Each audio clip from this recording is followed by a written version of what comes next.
For those of you who may not know, the Academy Forum is a program that is organized and funded by PAMCA. It is to bring to campus outstanding speakers who will engage our students and our faculty and our families. And it is also our pleasure to be able to open it up to the larger community. So we welcome you all. We're really delighted that you've braved the elements to join us tonight. Before we get going with our program tonight, there are just a couple people that I want to thank for making it possible for us. First, Amy South. Amy, where are you? Amy's around somewhere. Amy is our Community Vice President. There she is in the back. She is ultimately responsible for the entire event tonight. Next is Lucy Botzik, and Lucy is in the doorway up there. Lucy has executed every single detail for tonight. We have Trish Perlmutter. Trish has shepherded this program from the very beginning. And last but not least, Judy Polinovsky and Debbie Kozak, who make absolutely everything happen for us here at MKA. So thank you very much. So now, without further ado, it's my pleasure to introduce the headmaster of the Montclair Kimberly Academy, Tom Namick.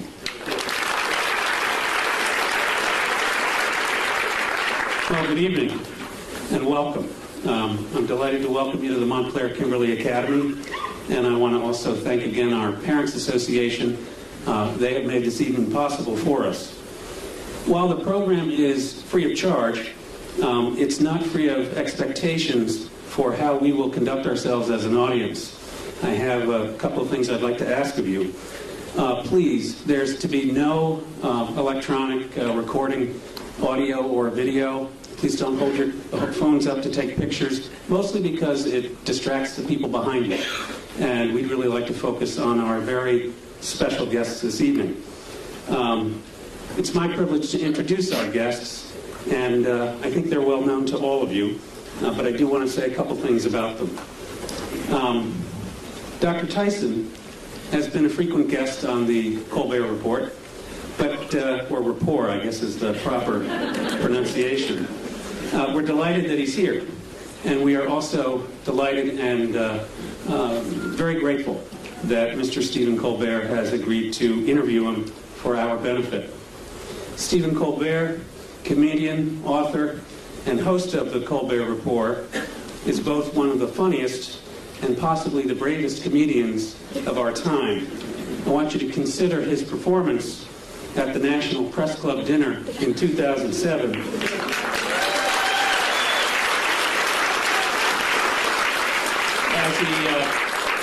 As he stood just a few feet from the President of the United States, known to the rest of us as the most powerful man in the world. Dr. Neil deGrasse Tyson, astrophysicist, director of the Hayden Planetarium, author of 9 books, teacher, lecturer, host of NOVA's 4-part series Origins, and member of 2 presidential commissions on the United States aerospace industry and the future of our country's space exploration. Dr. Tyson has a gift for working successfully within the realms of research, education, and policy formation. I owe you all an explanation about our theater tonight. What you see on stage is the beginning of a set for a 7th grade production of Romeo and Juliet.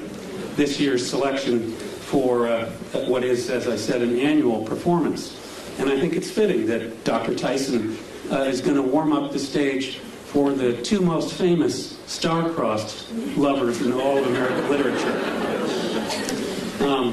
It occurred to me that there are a few things that Stephen Colbert and Neil Tyson have in common, and I wanted to comment on them. Both of them share an overarching purpose to make sense of the world. They also share a common strategy. They often look to the stars, human or heavenly, for evidence of how things work. Though Stephen Colbert is far tougher on the objects caught in his gaze, whereas Dr. Tyson is only known to have obliterated Pluto. They share methods in their respective fields, whether it is the search for evidence that makes sense of the world and the universe, or the creative construction of questions and tests by which the truth and significance of who or what is before them are evaluated. Perhaps then they both have something in common with William Shakespeare, the desire to provide their audience with a lens to see the world from a previously unconsidered point of view, and not just as others would have us see it. So while the stars may be dazzling, training and instinct appear to have taught each of them to look away from celestial bodies. I'm really sorry, I had to get that bad cliche in there somewhere. And to consider the effects that those celestial bodies have on everything and everyone around them. In addition to the challenging questions that each of them make us confront, their work has given the world a little more of that very rare and gem-like substance known as the truth, or in Stephen Colbert's case, truthiness. And we are very grateful. Ladies and gentlemen, Mr. Stephen Colbert and Dr. Neil deGrasse Tyson.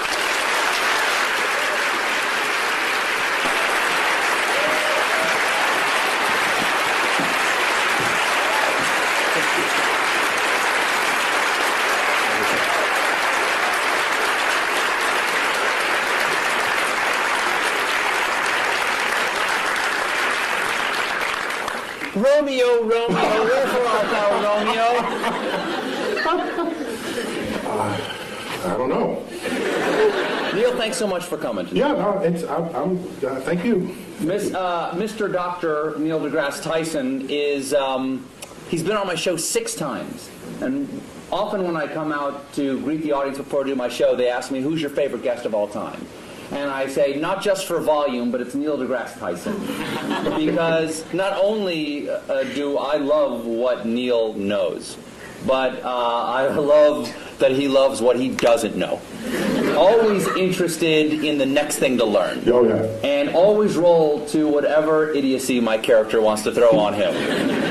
I think the only time I ever surprised you, as you told me a little while ago, was I asked you, should scientists go to Argentina or hike the Appalachian Trail?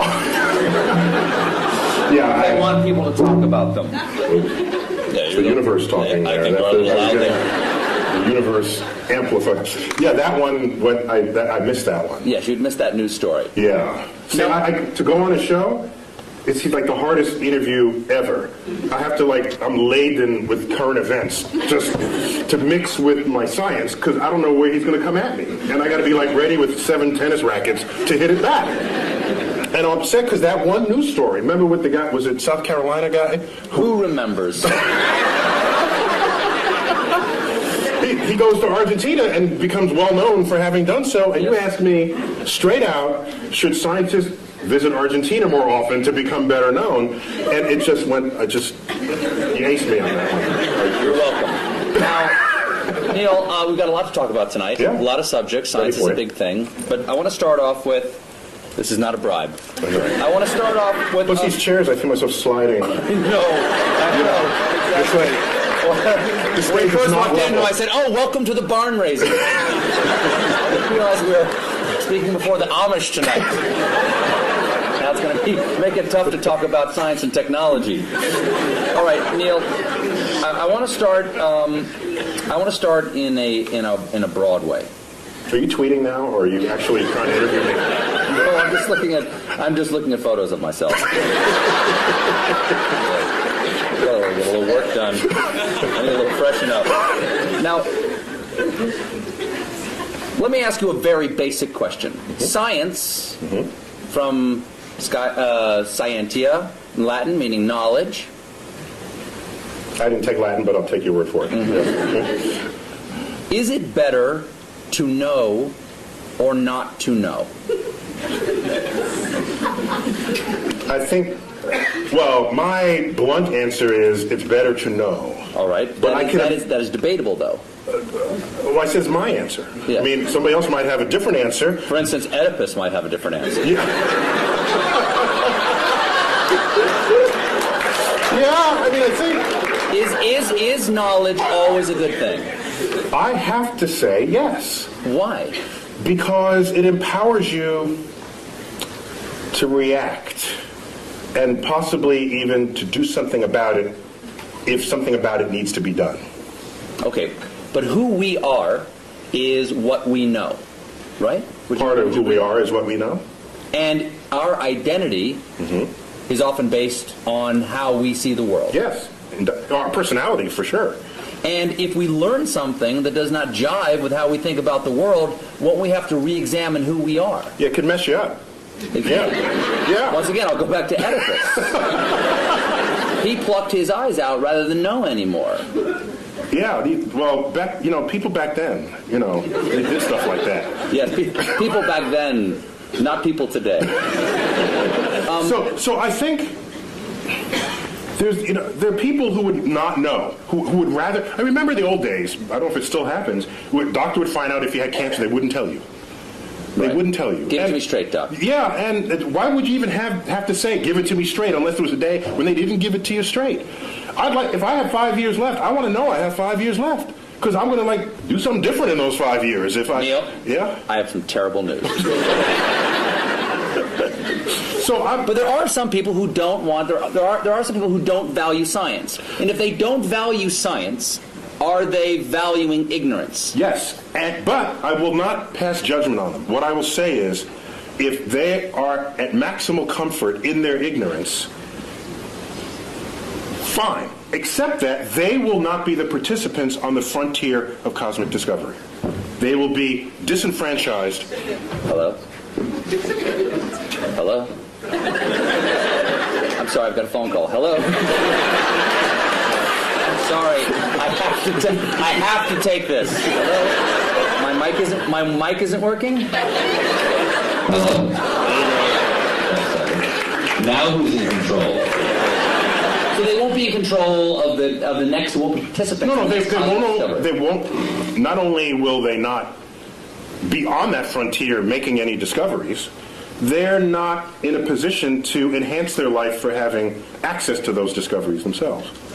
Can knowledge ever be a bad thing? I don't think so. What about actions that knowledge takes us to? Do you think that Oppenheimer, when the bomb went off, and he said, "I am become death, destroyer of worlds," do you think he perhaps questioned for a moment whether the knowledge they achieved that led to the creation of the bomb perhaps should have been left undiscovered? Do you know what he said in response to those kinds of questions? Yes.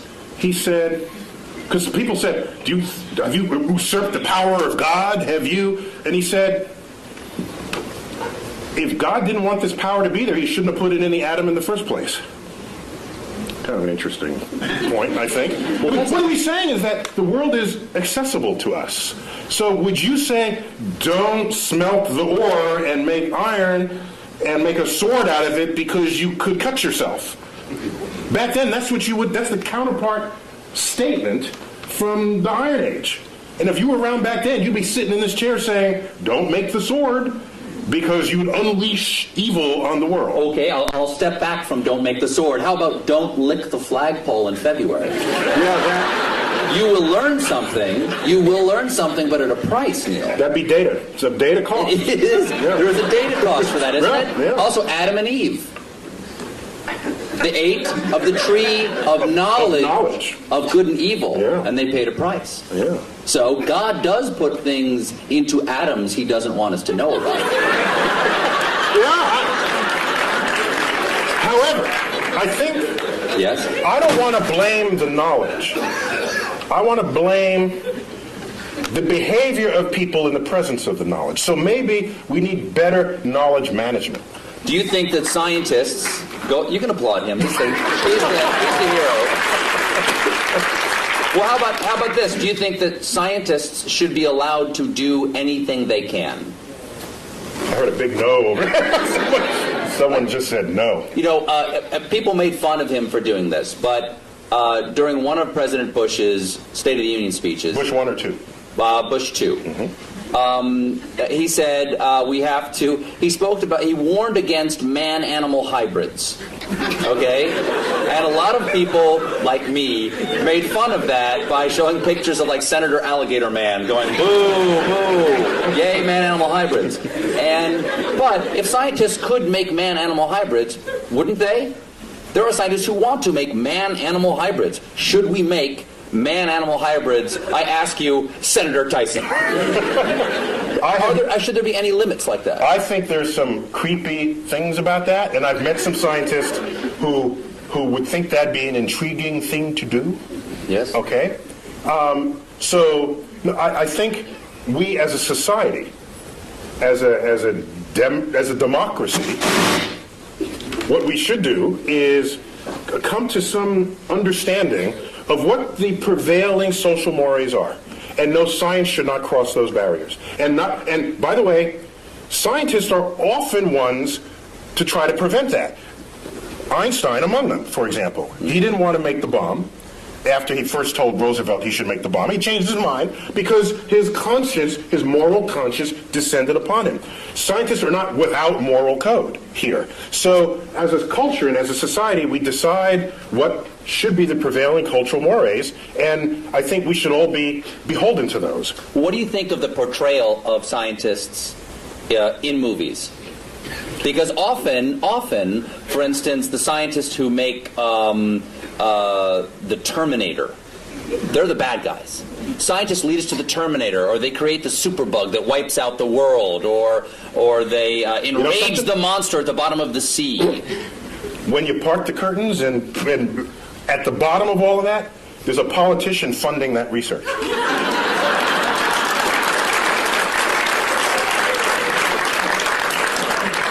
Is this working again? It is?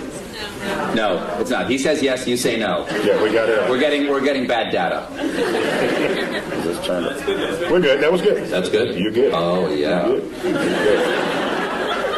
good. So scientists don't lead marching armies. Scientists don't invade other nations.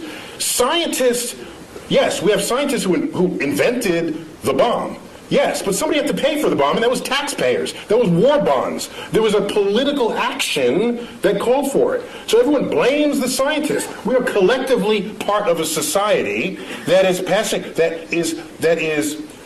is using or not using, to its benefit or to its detriment, the discoveries made by science.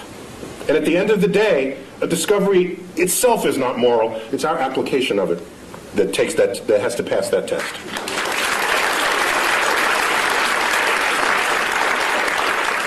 Would you agree that there's a distrust of science on a certain level in our country? I mean, unless it's, going to grow my hair back. Yeah, right. Science... Or do other things to your anatomy, yes. Right, exactly. Yes. Science, exactly. Yeah. Science, I've gotten those emails. Science is sometimes distrusted because it is more complex than the average person can understand. I think that is the core of it. It's distrusted not because of what it can do, but because people don't understand how it does what it can do. And that absence of understanding or misunderstanding of the power of science is what makes people afraid of it. And so I remember back when they first split the atom, shouldn't split the atom, or shouldn't. I mean, you hear this at every discovery that happens in science. There's a mystery to it. For example, irradiated foods. In France, they call it frankenfood, all right? Which is kind of a cute word when you think about it. Yes. But it makes food last longer, and you're healthier for it. You don't get sick from it. And so from it turning bad. In fact, NASA does it all the time. NASA can make a slab of meat. You wouldn't necessarily put this in your refrigerator, but NASA can make a slab of meat that'll last 30 years. I tasted it. And? Delicious? No, it was, there's some some restaurants' food reminds me of what that tasted like. But I'm just saying that just because you don't understand it doesn't mean it's bad for you. Go figure out how it works. That's why we need a scientifically literate electorate, so that when we go to the polls, you can make an informed judgment. And you can draw your own conclusions rather than turning to a particular TV stations to have your conclusions handed to you.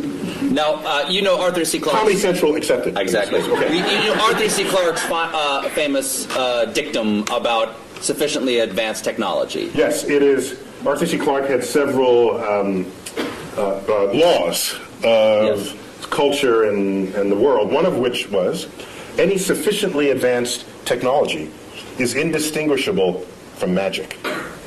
So, if something gets too complex for the average person to understand, It's magic. It's like magic. And you have powers that I don't trust because I don't know what you're going to do with it next. Whereas if you understood how it worked, you'd say, "Hey, give me one of those." I mean, that's how that would work. That's how that plays out. do you think that's where the debate over? I think that's where the debate over evolution and creation science comes. Is that the complexity of evolution is so grand that it is hard to conceive of how the incremental changes come. And once something becomes so complex that I can't understand it, there's nothing between that and God saying, let it be. Well, one of the beauties of evolution is that complexity does not come about from complex ideas. The ideas are actually quite simple. And you can show on a computer how those simple forces can generate complexity given enough time and enough variation in environment, which is just what the history of the Earth supplies. So science literacy is an important part of what it is to be an informed citizen of society. Let's get away from our understanding of science, or lack thereof, and get to science itself. Okay. I'm with you. Here's a transition from talking about us mixing science and religion and getting back to science. Mm-hmm. God is truth, people think. Mm-hmm. Okay, some believe God is truth. Truth is beauty. Is there anything in science to you that is beautiful? Or rather, what is the most beautiful thing that you know of in science? E equals MC squared. Really? Oh, it's awesome. It is. So that equation doesn't just have a great publicist. It's actually... Because everybody knows it, but also everybody knows Coke. You know, it's like Right, the yeah. Coca-Cola of science. Yeah, you learn E equals MC squared before you even know what any of those symbols mean. You hear it in elementary school. It's a gorgeous thing. It's What is beautiful about E equals MC squared? First of all, tell everybody what all the pieces mean. Well, E stands for energy. M is mass. C squared is just the speed of light squared. That's just, ignore that for the moment. The thrust of that equation is that energy and mass are equivalent to each other, which means you can transmute one into the other and back. What makes it extraordinary is that hardly ever happens in our everyday lives, yet it's going on all the time in the rest of the universe. And so we're in this little pocket where E equals MC squared never happens. is not visible. It's not visible. It's not happening in our lives. No. But if it did, the world would be really different. Light coming from that bulb would all of a sudden pop into a particle, and the particle would combine and pop back into light again. Would it hurt? It can, yeah. It would sterilize you. There's a lot of, yeah. The kinds of particles that would do that they would sterilize you, yeah. That'd be bad. I've had my kids. Yeah. So it goes on in the center of the sun. It went on at the Big Bang. It goes on throughout the universe, wherever it's hot and heavy. That's what. But what is beautiful about it to you? It's simple. It's simple, yet it accounts for hugely complex things. And for me, that is where the beauty lies in the truth. No. If I had to give you a complex theory to understand a complex phenomenon, send me home. Because what's the point? Well, now, there's no tablet in the sky that said it had to be simple to end up being complex. It's just a remarkable fact about the universe. So why not celebrate it? The fact that pi, right? Let's say the numbers together. 3.1415926. We got a few geeks over here. There's a nerd fest We out got a here. geek thing going on over there. Not bad. The fact that you take a circle of any size, a circle the size of the universe itself, and divide it by its own radius, and you get that number, that's beautiful. I have to pause, and I get misty thinking of this.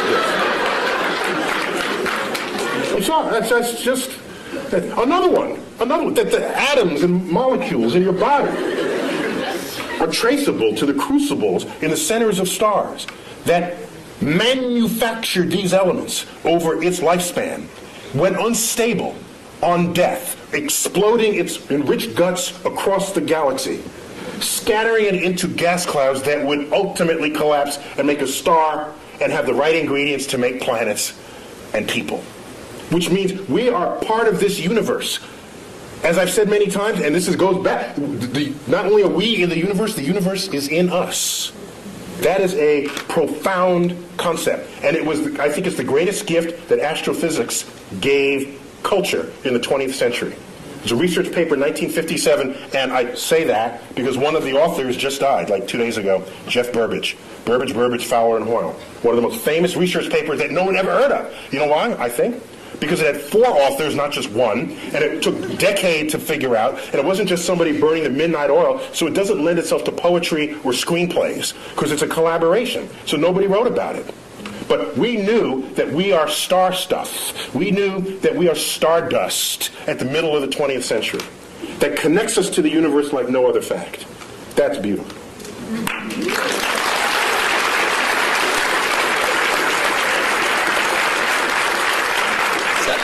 Sounds like you have written poetry about it. Once it gets in you, you have, the only way it comes out is poetically. No! You write poetry. You write sonnets. I don't know if they're sonnets, but occasionally a word rhymes in it, and I don't know what to call it. But sometimes if you feel deeply about something, I think the greatest poetry, not that I'm an astrophysicist, right? That's my disclaimer. Mm-hmm. But some of the greatest poetry is revealing to the reader the beauty in something that was so simple you had taken it for granted.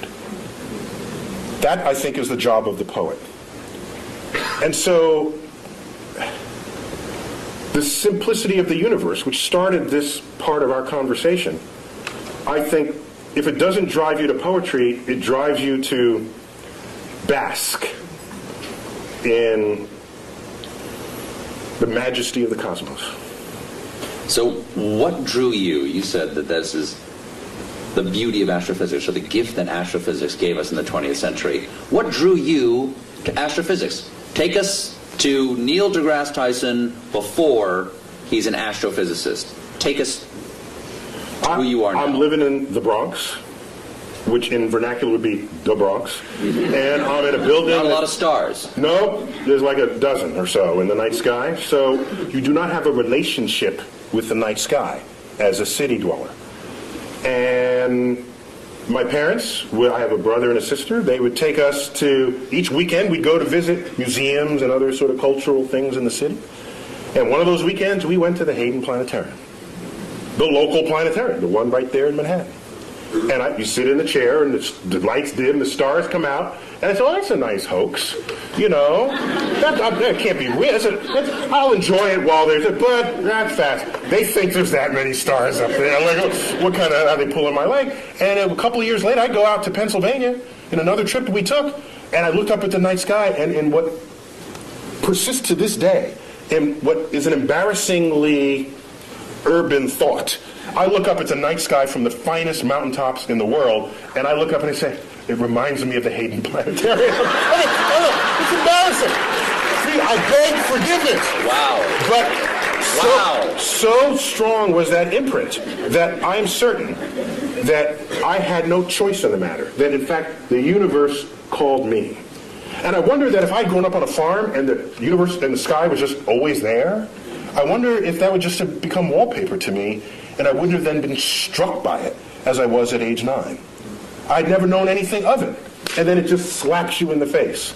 And from then on, I was hooked. It took 2 years for me to figure out you can do that as a career.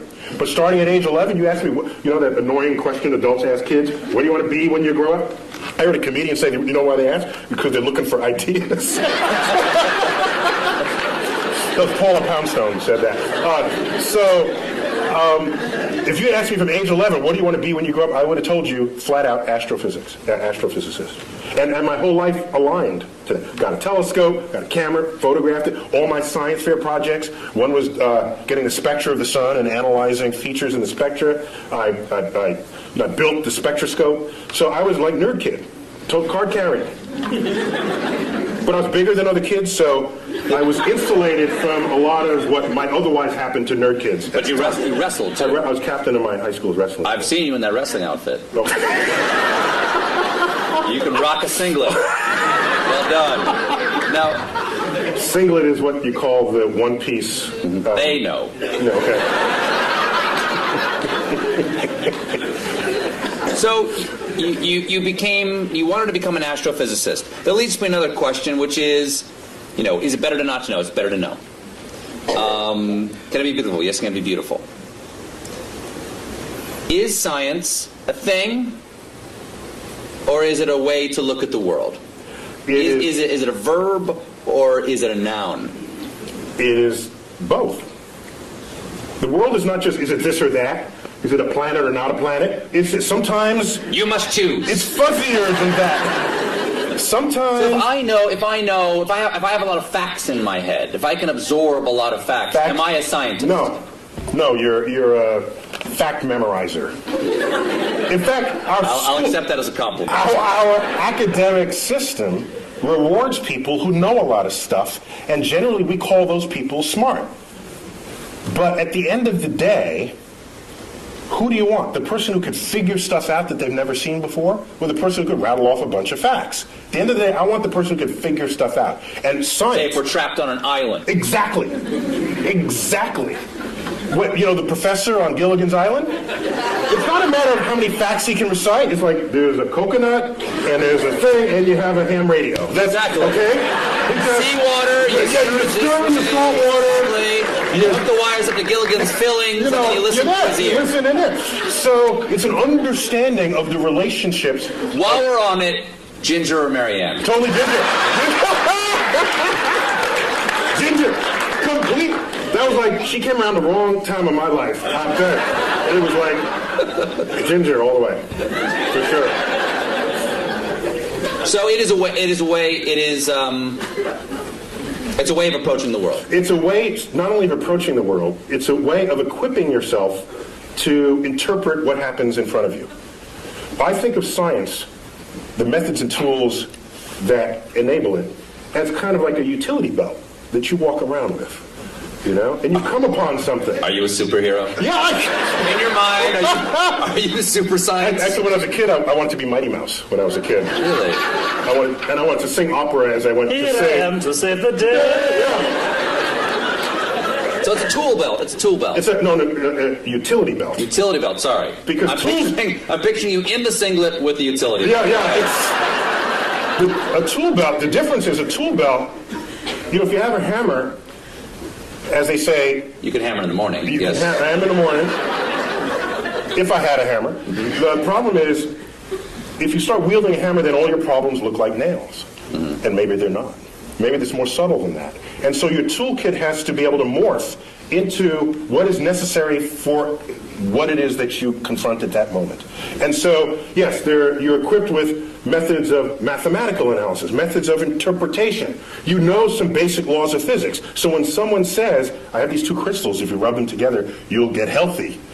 So rather than just discount it, because that's as lazy as accepting it. Both of those are just lazy brain. What you should do is inquire. So do you know how to inquire? And every scientist would know how to start that conversation. They would say, well, where'd you get these? What kinds of ailments does it cure? How does it work? What does it cost? Can you demonstrate that it works? And you go through this whole, and at the end the person's in tears because they weren't prepared for that level of questioning. And so science literacy is vaccine against charlatans of the world that would exploit your ignorance of the forces of nature. Neil, if you don't like the crystals I gave you, you can just say it. And they're not working for you because you don't believe.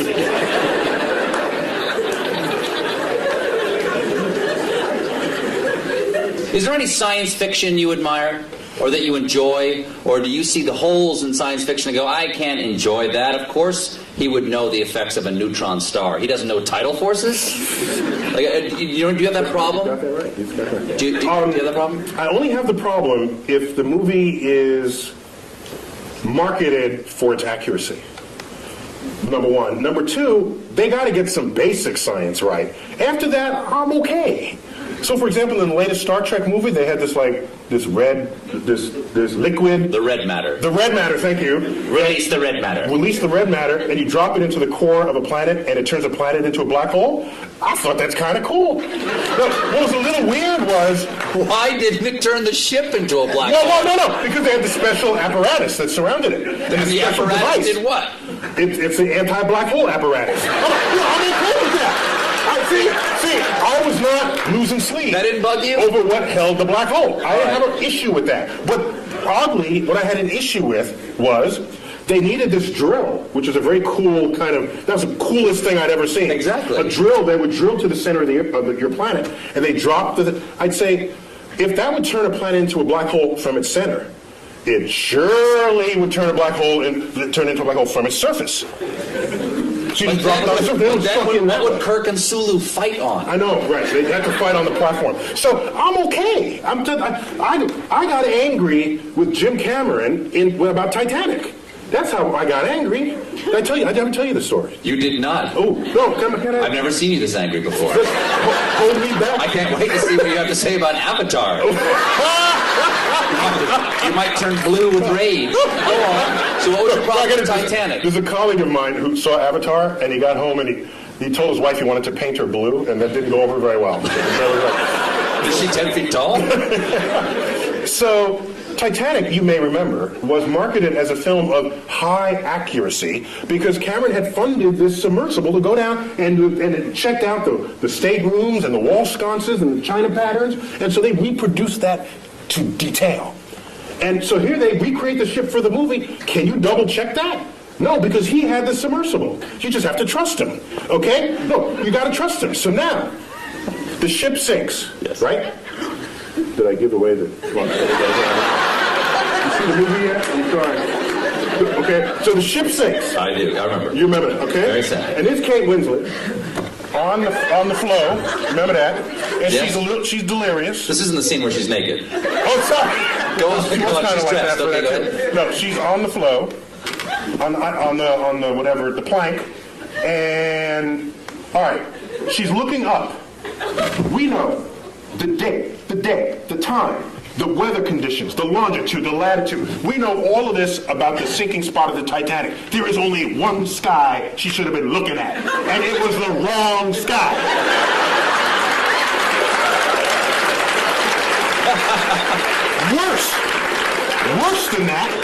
Worse than that, the left side of the sky was a mirror reflection of the right side of the sky. So it's not only wrong, it was lazy. And So halfway through, they just went, just flip it, just flip it. no one will know. And so I was livid. Ooh. I got out my finest stationery, and I wrote a letter to Jim Cameron. No reply. 5 years later, I bumped into him. He was on a NASA committee, and my sort of presence with NASA was growing by then. And I bumped into him in a meeting. And I said, Mr. Cameron, I just have to ask. You know, the sky, it's not the right, it's black, what? And he says, well, actually that happened in post-production. So he's absolving himself of guilt, but I wanted him to grovel in front of my feet, which he did not do. Now, wait. So I was angrier after that. Later on, Wired magazine honors him for Discoverer of the Year, Explorer of the Year, and they want to hold their party at the Rose Center for Earth and Space. You don't come into my house and get the sky wrong. Okay? Am my microphone working? Or did it fall? You're loud enough, you don't need a microphone. There we go, it fell down. Can you hear me now? Mine, yes. Okay. So, he's in my house. And as a courtesy, they extended me an invitation to have dinner with a small group of them after this award ceremony. So I said, yeah. So we go to dinner. There's 6 of us at the table. The wine is pouring. So I said, Jim, I don't know if you remember, but I brought this up some time ago about the sky. And I wouldn't be so upset, except that everything else you boasted was so accurate. And we can't even check how accurate that is, but anybody can spend $50 for a planetarium sky program and look at the sky and know that you got the wrong sky. What gives? And you know what he said? He said, last I checked, worldwide, Titanic has grossed $1.3 billion. Imagine how much more it would have grossed if I gotten the sky right.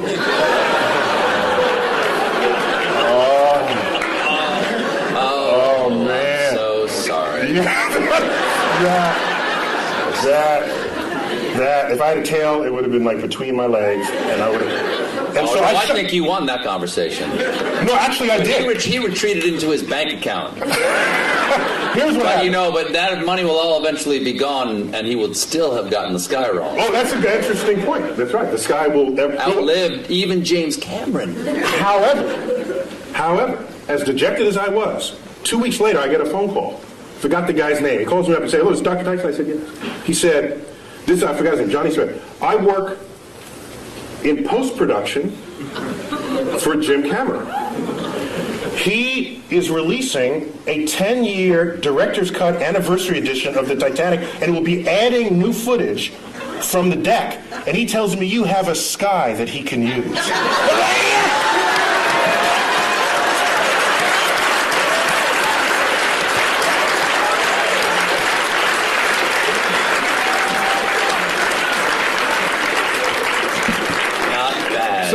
Not bad. You got your taste, right? You got a little taste. Yeah, right? it was good. No, I'm not. I'm a public servant. I don't need a piece of the thing. Me too. So if you're gonna claim it's right, then I'm gonna hold you to it. If you're not, then I'll just sit back and enjoy it. What is You know what I don't like? I don't like is the people who you go see a movie with who read the book first. Get rid of them. They don't belong in the movie theater. All right? It's like, the book was better. Well, get the hell out of Get out of the movie theater. Then go back to your book. Leave me alone. Those people I can't stand. Stay home. We should not go to the movies together.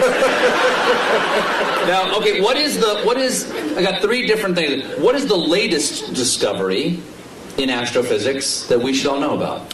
One of my favorite. I got to go back maybe 6 months for that. 8 months, may I? Okay. Okay. Well, we discovered water on the moon. That's kind of cool, because where you're going, you want there to be water. All right? That's a good thing for life. But what struck me the most, earlier in 2009, we discovered methane on Mars. Methane. If you have a gas stove and you live in a city, chances are it's methane. It's a flammable gas. You say, well, so what? Who cares? Except that methane is the byproduct. It's a part of the gaseous effluences of anaerobic bacteria, which on Earth operates deep in the intestinal tract of farm animals. That's a very scientific way of saying there are Mars farts. That's what you're saying, I right? didn't want to say it. Yeah. You got a doctor in front of your name. You can't say stuff like that. I can't say stuff like that. But that means that is possibility, or is that there's life, but no one will come out and say it? It means while you can generate methane other ways, such as sunlight.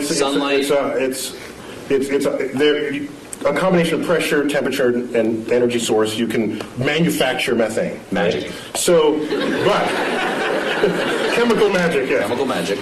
But it is a natural byproduct of bacteria that thrive in the absence of oxygen. And you don't have oxygen deep in your intestinal tract, neither do any farm animals. And if you're down under and Mars doesn't have oxygen. So it's tantalizing to think that maybe there are life reservoirs in aquifers beneath the Martian soils. As I was saying before about is it better to know or not to know, and there are things about our own identity that we take from the knowledge that we have, Yes, we do. or the things that we don't know, the assumptions of things that are not there to be known. And instead of using the word identity, I'd say they have an impact on our ego. Yes. Because the more we learn about the universe, the smaller we get. Mm-hmm. All right? In time, in space, in size. And so if you go in... Not the way you just described it. The way you described it, you're a supernova. Well, that makes you bigger. Well, I think if you know about what's going on, then it's not mysterious and you're a participant in the unfolding cosmos. Otherwise, you are consumed by it and you fear it and you shun it and you say, I don't want to know that I live on a speck called Earth, orbiting an undistinguished star in the corner of an ordinary galaxy in an expanding void of the cosmos. There are some happy thoughts in there, like understanding how that works, recognizing that the human brain figured that out. That's kind of cool. There's a lot we still don't know, but what we do know, I think we can sit proudly and celebrate what we know about the universe. Maybe now, not every one of us took a few key people like Newton and Einstein, but we learned what they taught us, and each of them stands on the shoulders of giants that came before them, just as the quote goes. Let's celebrate it, not fear it. But if we found out that there was life someplace other than Earth, what do you think that would do to our identity or our ego? It may signal a change in the human condition that we cannot foresee or imagine. I think it would. Now, I think the issue would be not if we find bacterial life, which is kind of what we're looking for now. Bacterial life, there's no question about whether in our mind's eye we reign supreme over bacteria, although it can win. Bacteria, do you know in 1 linear centimeter of your lower colon lives and works more bacteria than the number of people who have ever been born in the history of the world? So in fact, we are just hosts for bacteria to lead their lives. So from the point of view of a bacteria, we're just a place to live, a dark, warm place to live. But we're a planet, and they don't believe there's bacteria in any of the other planets. that'd be an interesting sci-fi novel. So the real issue is, if we find life on another planet that's smarter than we are, that would totally mess with our ego. That'd be the last, nail in the coffin of our ego. That used to be, well, we're humans, and we're on Earth, and Earth is small, and sun is insignificant. That'd be the last one, and I don't know how we'd be able to handle that. Do you think that there have been discoveries that have happened? For instance, I have heard discoveries that have changed our point of view about the universe that we are not aware of, that they've changed. In other words, the change has been so gradual, we don't realize we see the world differently. Has E equals MC squared, because that's coming up on 100 years? I'll tell you. Yes, it is, actually. Well, no, we're past the age. Last year was 100? No, 1905, so 2005. Okay. But so I got one for you. Has that changed us? I got one for you. In the 1920s, which was a watershed decade in the history of science, in that decade, we discovered that not only our galaxy, the Milky Way, is not the only existence of anything in the universe, that there are other Milky Ways out there. That recently?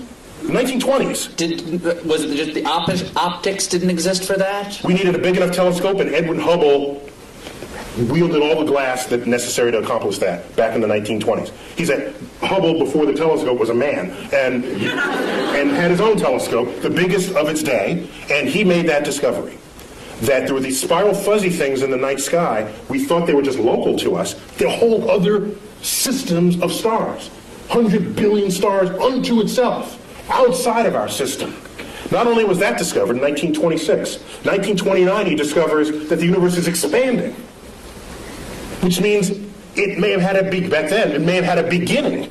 If it's expanding, that meant it was littler in the past. Well, there must have been a day when it was all together in the same place. Thus was born the Big Bang. Okay, so now, also in that decade, quantum mechanics, quantum physics was discovered. That is the science of the small, the science of electrons, protons, neutrons, particles, nuclei. At the time, you'd say, this is just physicists burning tax money. Because who cares about the atom? I got my horse to feed. I got kids. You got issues in society. Yet it's quantum mechanics that is the entire foundation of our technological revolution. There would be no computers. There would be none of what you take for granted, your iPod, your iPhone, cell phones, the space program, without our understanding of the laws of physics as they operate on that atomic and molecular and nuclear level. And so the chemist has no understanding of the periodic table of elements without quantum mechanics. To them, it's just a list of elements. Quantum mechanics tells you why this column is there, and that's there, why this mates with that, and why that makes a molecule with that. That's quantum mechanics, and it's unheralded. You ask me, is there any discovery that has changed how we live? It is quantum mechanics. And I make this point because I'm ready to... Today, you hear people saying, why are we spending money up there when we got problems on Earth? And people don't connect the time delay between the frontier of scientific research and how that's going to transform your life later down the line. All they want is a quarterly report that shows the product that comes out of it. That is so short-sighted that that's the beginning of the end of your culture. So So it's better to know. That's a really long answer to my first question. My second question is, let's take some questions. Do we have time to do that? Q&A? You about to wave? You about to hit me in the head with a rubber band? Okay. Very quickly, before we get to questions here. How many can I ask? Ask one. Do we have microphones, or are we going around the room? We can repeat the question if there aren't enough microphones to go around. Let's start right here with just one, please, sir. Is there a brown dwarf star approaching? Is there a brown dwarf star approaching? Okay. Dare I suggest that I think I know much more deeply about what's behind that question? He's asking about Planet X. Do share. That would swing by Earth in the year 2012 and tip us on our axis and have it be the end of civilization as we know it. Is that right, sir? Oh, I heard about that. Yeah. I'm digging a subterranean chamber. Yeah. Me and my kids are going to be fine. Yeah, go on. Once again here. It doesn't exist. Moving on. Next question. Yes. No, there is no Planet X. All gravity, all principal sources of gravity in the solar system are present and accounted for. Anything Yes, we sir. discover now are tiny and insignificant, like Pluto's relatives. Yes. Yes. Anything to say about Apophis? Apophis. An asteroid the size of the Rose Bowl. Discovered December 2004. Headed towards Earth. It's not alone among asteroids headed towards Earth, except that this one is headed, there's a whole set of asteroids that cross Earth's orbit. That alone is not a problem. You cross the street all the time, but at different times the trucks drive by, okay? So the issue is, are you crossing the street when the truck is driving there at the same moment? That simultaneity is what matters. Apophis, when you ran the calculations, showed that there was a chance of it hitting us in the year 2036, with a close approach in the year 2029 on April 13th. A Friday, by the way. But here's what's significant about that. We've had close approaches before, but none this close. This is the size of the Rose Bowl, and on April 13th, 2029, it'll come close enough to Earth to dip below our orbiting communication satellites. Do you think 2.5% is a big number for that asteroid to come to Earth? No, right now the best estimates are several in a million that it will hit us in 2036. And if it does, it will likely hit the Pacific Ocean, plunge into a depth of 3 miles, explode, cavitate the ocean, send waves of tsunamis. The first one from the impact. The second one, because the water splashes back into the cavity, goes high into the air, drops back down, and sends another pulse. This will go on about 40 times. There'll be multiple tsunamis. I was just on the Santa Monica beach 2 nights ago, because Santa Monica is the first city to get hit, because it's the beeline right up from Santa Monica, 600 kilometers into the Pacific. 5-story tall tsunami would take out the entire west coast of the United States. But nobody has to die, because we know this well in advance. But I think 2 people will die. The stupid surfer who wants to surf that tsunami, we know people like this, right? You see them. And you know who else? Of course, the weatherman who wants to bring the camera guy closer. Can you see the waves hitting the shore?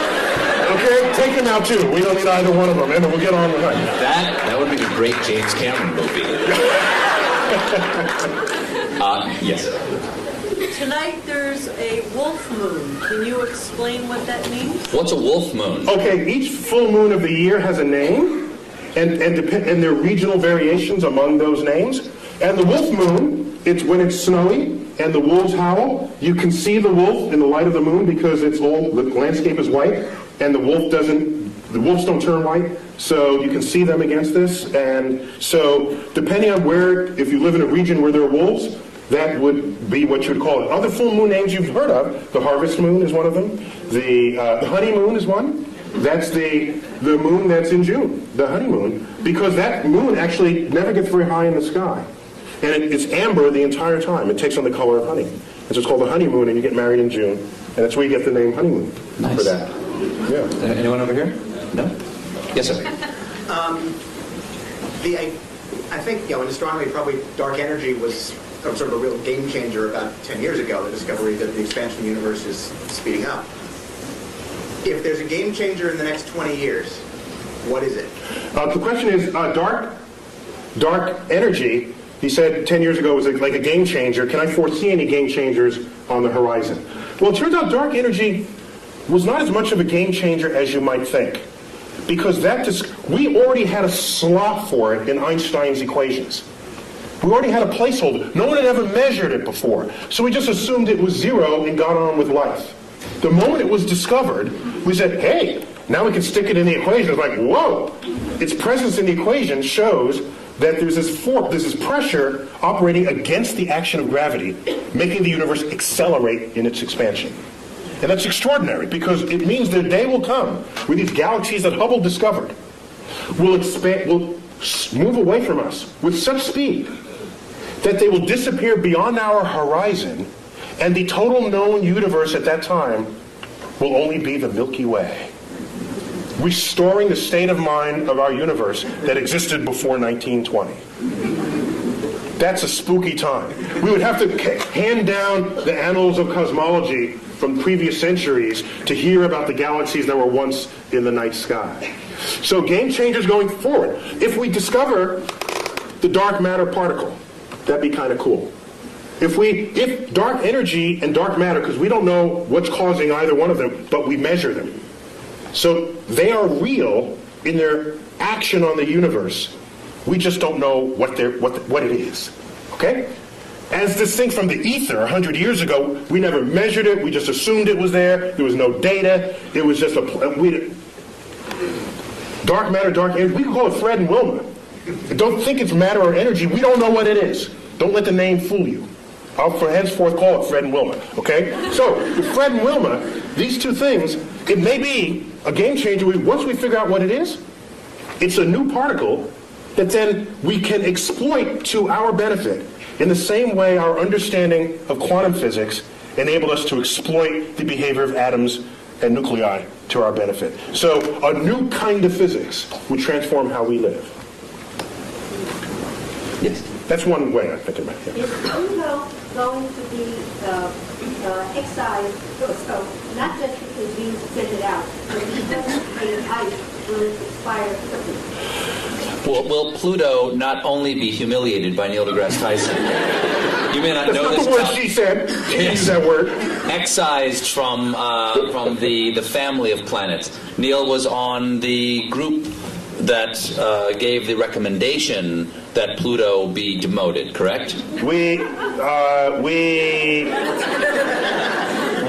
thought differently about Pluto's identity than Pluto did, and other supporters of it. We just grouped it with other icy bodies in the outer solar system that, at the time, were being discovered. Don't shoot the messenger. Pluto was alone for 65 years, and so you can't have a category of one. That doesn't work in science. You need a few things to make a category. So he's okay. It wasn't a category, though. It was a planet. Well, yeah. My very elegant mother just sat upon 9 porcupine. Now she just sits upon 9. It doesn't make any sense. Yeah, it doesn't make any sense. Where's the porcupine? If she's that elegant, she wouldn't have sat on a porcupine, I don't think. So once we found other icy bodies, all we did was group them together.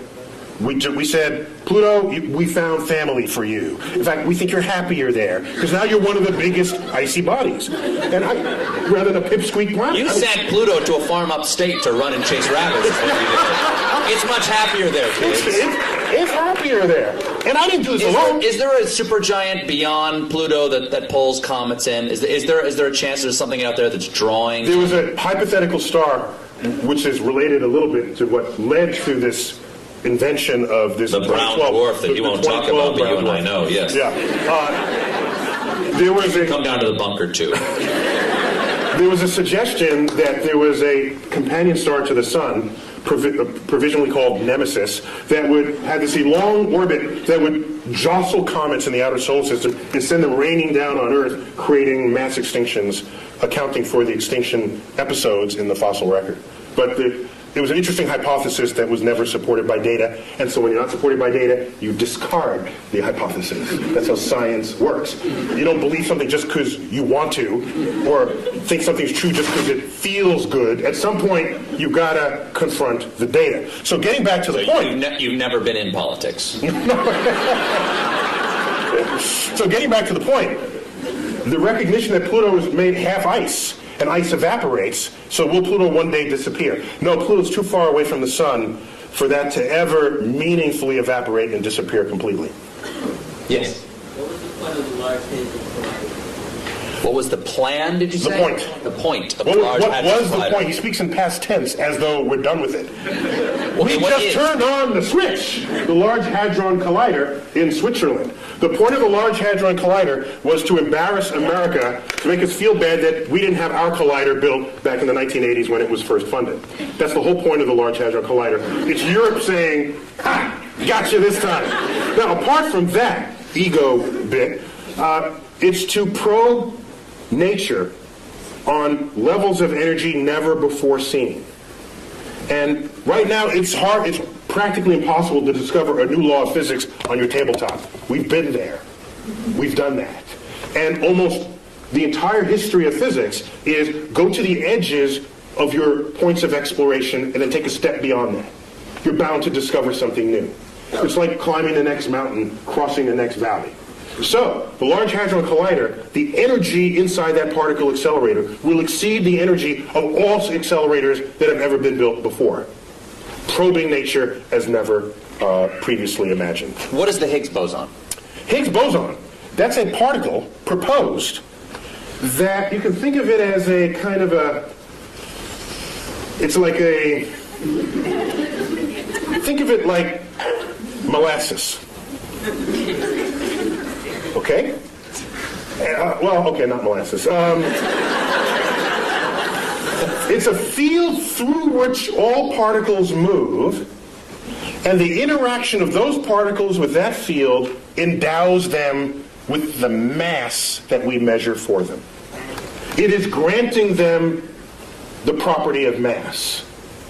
We have yet to find this particle, but if we do... So mass is not explained presently. That's correct. We just measure... We don't know why we get fat.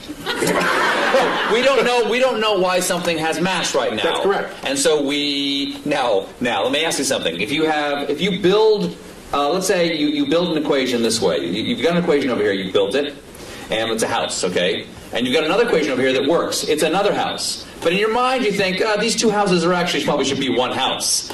You invent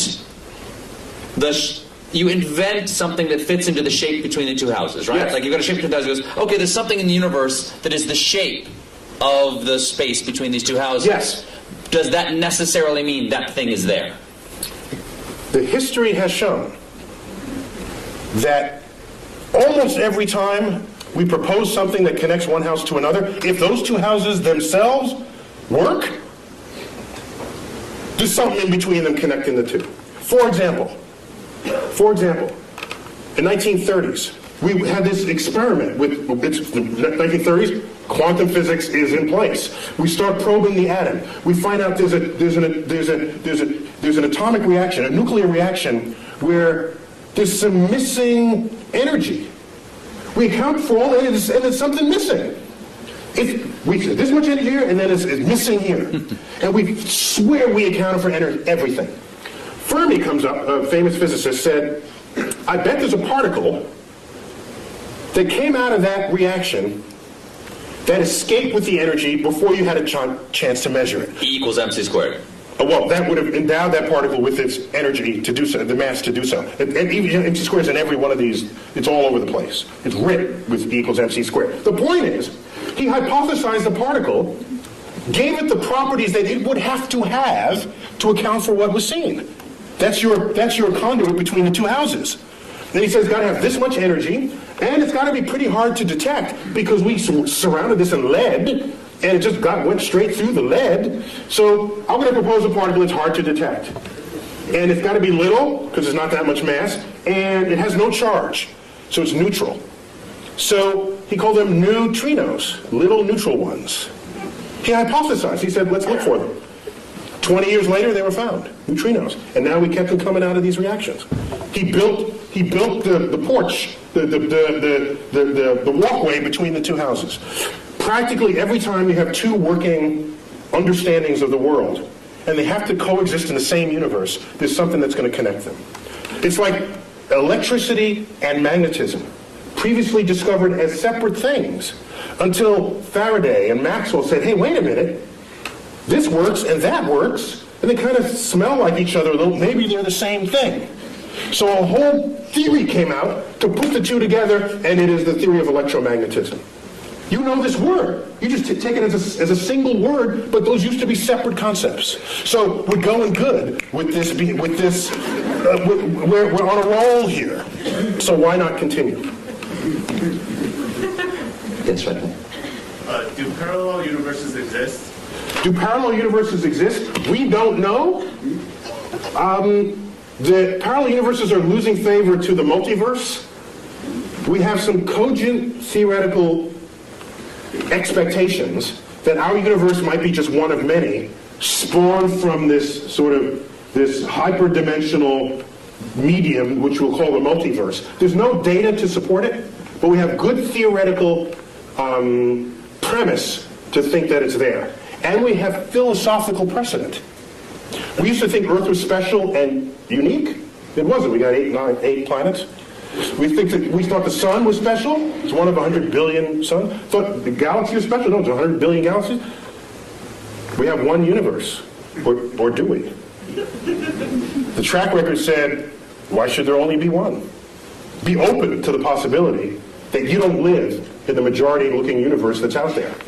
Would a separate universe, when you say different universe, does that mean... Slightly different laws of physics, which makes That's what I'm asking, yes. Oh, this is the fun part. Because if you manage to get a portal to another universe, don't be the first one to volunteer to go through it. Because your atoms are working in this universe. If the slightly different law of physics, you could implode, explode, come out with 3 heads, who knows? There's a different exchange rate over there. Yes. Yes. Someone, let's go in the back, in the middle, and I think you have a white sweater on, yes. Is it possible to tunnel through a black hole, like quantum mechanically speaking? Can a black hole be used to travel? How about that? Can we say that? No, it's a little different. Like, Steve, get with it. Tunnel through a black hole. Yes. As if it creates a tunnel in space or time. Quantum mechanically is what she said. Quantum mechanically, can you tunnel through a black hole? I'm not going to try to interpret this one. Well, I have to ask, did you want to land someplace else when you're done, or are you content with being dead when it's over? I need to know before I answer. I guess it's okay if I die. It's okay if you die. For science. For science. Stephen Hawking showed just recently that, and for me this was kind of spooky amazing, that black holes remember everything that they have ever eaten. Which means it's not a tunnel to anywhere. Everything that it ate is sitting there at the singularity at its center. Now the spooky part, that's not the spooky part. The spooky part is, Stephen Hawking showed 40 years ago that black holes can actually evaporate. The matter that's within a black hole can rise up out of the gravitational field that surrounds it and spontaneously birth a pair of particles. That's just E equals mc squared doing its thing. E equals mc squared. The gravity field has high energy density. Out of that pops particles. And those particles escape, taking matter away from the black hole. From the gravity field of the black hole. Doesn't that fly in the face of how we think of a black hole? In a black hole, gone forever. Because nothing escapes, because nothing can surpass the energy needed to go faster than the speed of light. Except quantum mechanics, this quantum physics from the 1920s gets you out of that problem. That's a classical understanding of black holes. You layer quantum mechanics on it, weird stuff happens. Completely legitimately weird stuff happens. So you birth these particles outside the thing. Now here's what happens. I dump you. That sounds like that. I'm not interrupting. That sounds like science is making magical exceptions for itself. Quantum physics is kind of magic because none of it issues forth from your common sense. Particles pop in and out of existence. One time it's a wave, the next time it's a particle, and it interacts with itself and you measure it here, but it shows up there. If we were forged in that world, then all that would be common sense. N equals mc squared would be a daily phenomenon. You wouldn't need Einstein to figure it out. You'd be learning it in elementary school. But that is a foreign universe to us. And so what goes on there, you are prone to say, that doesn't make sense. You know something? It's of no obligation to make sense to you because your senses didn't come out of that universe. Out of that universe of tiny particles. We don't live there. If you let something go and it drops, you say that makes sense. If you let something go and it goes up, you say that doesn't make sense. In quantum world, that happens all the time. It would make sense in the quantum world. So I submit to you that if I take your body and dump it into a black hole, what Stephen Hawking showed is that all the particles that went into the black hole, let's say it's Stephen Colbert black hole, okay? No other contaminating bodies but your atoms in the center of this black hole. And I wait around, and out here in the gravity field, particles pop into existence. And I make a check, how many protons, how many neutrons, how many electrons, how many neutrinos. By the time this black hole is evaporated, it would have been every single particle that you were having fallen in the first place. Extracted out of the energy field of the black hole. So it remembers who you were even out in the gravitational field. That's spooky to me. Is the black hole now gone? Gone. Just it pops out of existence. Evaporated. It takes, by the way, it takes several trillion years for that, so don't wait around for it. It's a minute there. How do you figure all this out? Okay. How do you figure all this out? It's an excellent question. Yeah, that's a good one. Isaac Newton did it all by himself. He was like really, really, really smart. A quick Isaac Newton story. He discovered laws of motion, laws of gravity. Just shows that planets don't orbit in circles, as Copernicus had thought, but in slightly flattened circles we call ellipses. And so a friend of his said, hey, Ike, why? That may be called, I don't know what it's called. Why that shape and not some other shape? He couldn't answer that question. I'll get back to you. Goes home for 2 months, comes back. Here's why it's that shape. They're conic sections that cuts through the thing. They said, well, how did you figure that out? He said, well, I had to invent integral and differential calculus to figure it out. So some people invent their own tools and methods to discover the world. Most people learn the tools from someone else and then apply them to make incremental changes. Some people make huge changes, like Isaac Newton and Einstein and others. Isaac Newton once said, if I can see farther than others, it's because I've stood on the shoulders of giants who have come before me. But I've read Isaac Newton, and his stuff makes the hair on the, if I had hair, it would rise up on the back of my neck, how plugged in he was to the universe. And I'm saying to myself, that quote cannot have possibly have been honest. What it really meant, if I'd re-give that quote to him, I'd say, if I can see farther than others, it's because I'm standing among midgets, that's why. He can see farther than everybody else. In the case of Isaac Newton. I'm afraid we only have time for one more question. Yes, sir. Actually, that was a great segue to my question. You talked. We organize this all for your question. Sure. Early in the evening, you brought up the ideas of scientific literacy and technology management. I'd like to hear your opinions on where the policy needs to go to make a positive impact in that area. Ooh. All right, Neil. Can you repeat that for everybody? The question is, we were talking earlier about scientific literacy and our approach towards science as a nation. In your opinion, and you serve on science advisory panels, yeah. Where do you think we need to go as a nation? What do we need to do to increase our scientific literacy? I'll answer two-pronged. One is, what do you do with your kids? And kids need to be able to explore freely. And if you look at most households, they're not designed for that. They're designed to have the kid not explore. The kid comes into your kitchen and pulls out the pots and pans and starts banging them. What's the first thing you do as a parent? Stop that, you're getting the dishes dirty. Yet these are experiments in acoustics. That's what that is. Okay? Whatever the kid is doing, if it has the chance of breaking something, you're going to tell them to not do it, without thinking that that's the consequence of an experiment that they are conducting. And every time the kid wants to do something, provided it doesn't kill them, it's an experiment. Let it run its course, even if it makes something messy. You agreed to have a kid in the first place? Fine, clean up after them. And when they open up...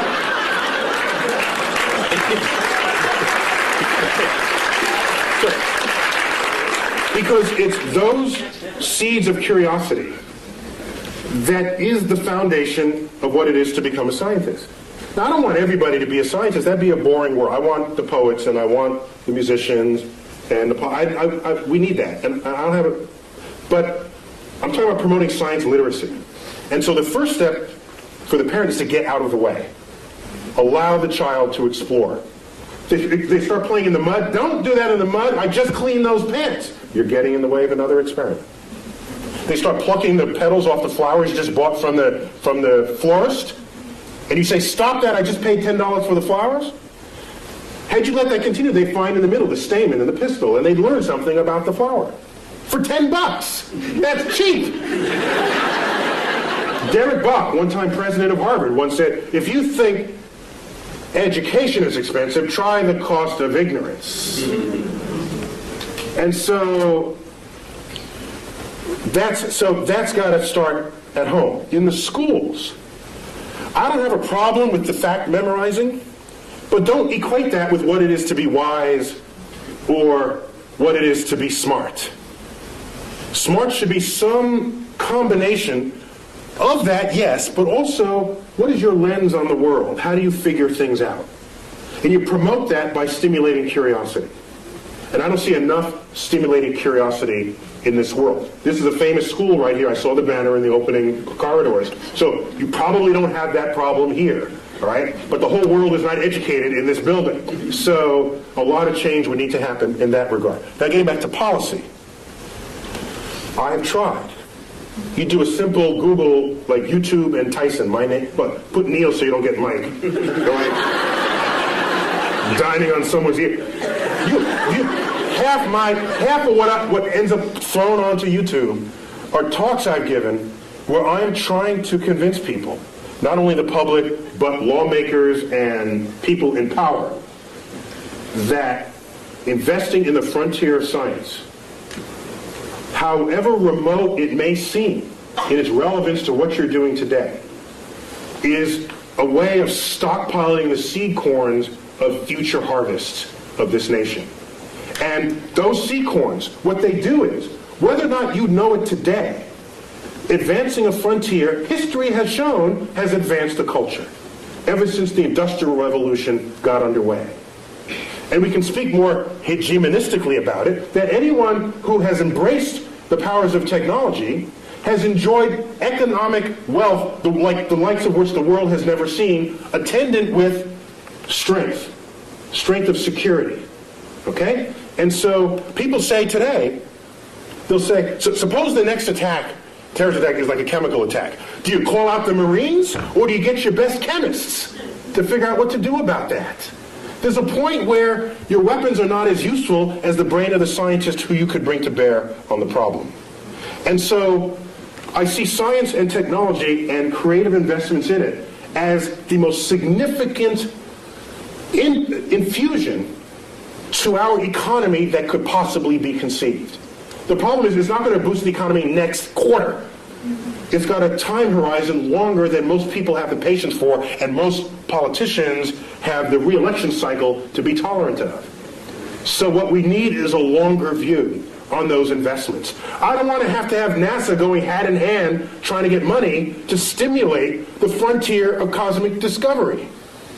And that frontier now involves biologists in the search for life, chemists in understanding the soils of Mars, aerospace engineers. You know what I don't want to do? I don't want to stand in front of 8th graders and say, who wants to be an aerospace engineer so that you can design an airplane that's 15% more fuel efficient than the one your father flew? That's not going to get them. But if I say, who wants to be an engineer and design the airfoil that'll fly in the rarefied atmosphere of Mars, I'm going to get the best students in the class, and you know it. Because that's an exciting project for smart people to work on, motivated people to work on. And when you have them, they invent stuff. They discover things. They transform the culture in which we live on a time horizon that is not easy to just tell someone in a one-sentence soundbite. And what I want is a level of science and cultural literacy that will allow the public to be able to think beyond the election cycle, to think for themselves and say, this is a good investment. How many times have you heard people say, if you're not among us here, Why are we spending money up there when we have the problems down here? Have you ever asked how much money we're spending up there? Ask that question. You know what the answer is? I've asked people, how much money do you think we're spending?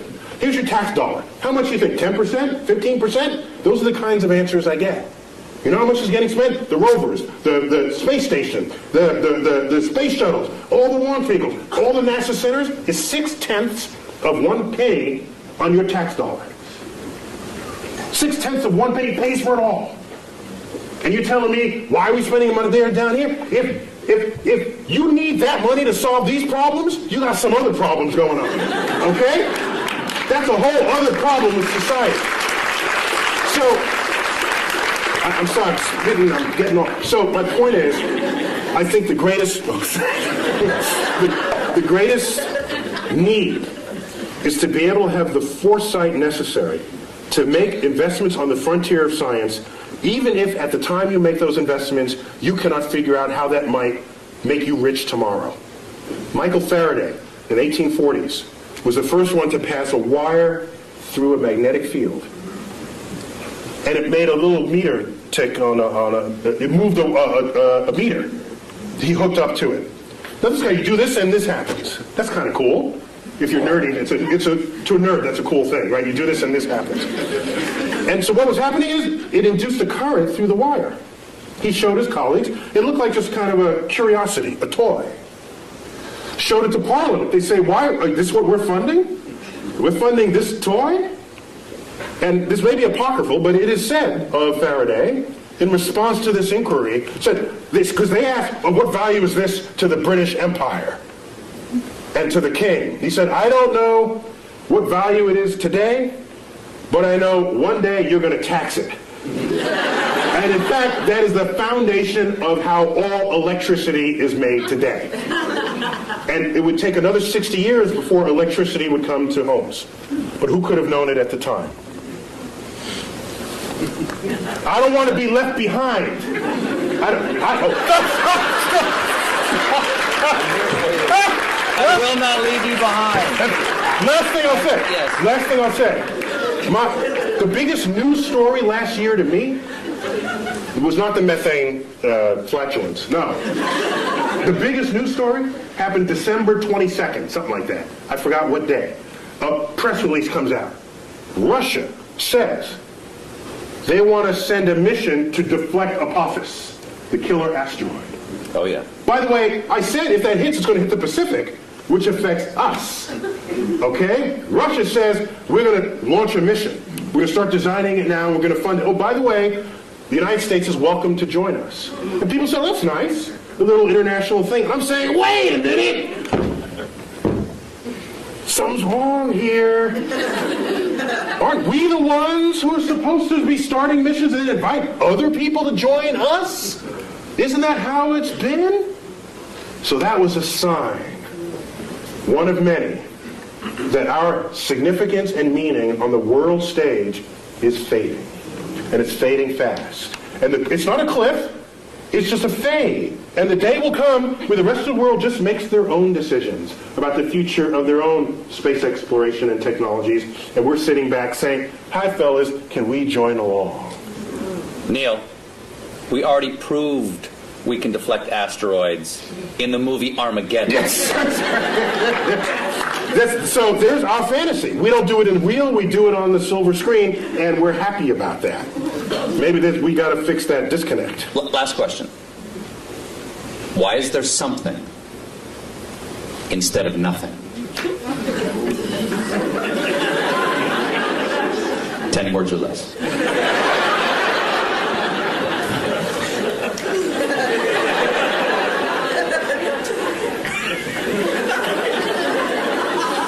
Just because. So I got to do this in haiku then. Okay. Okay, 575. Words that make questions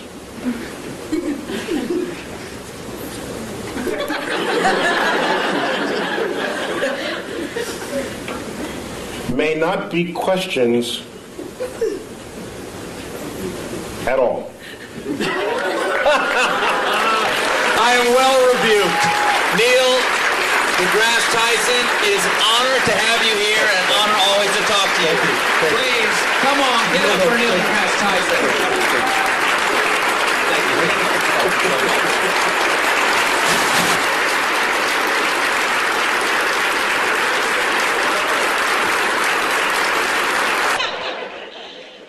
Dr. Tyson is going to be down here. He will be signing books until 9:30, so if you'd like to come down and have a book signed, feel free. And for the rest of you, thank you all for coming, and get home safe.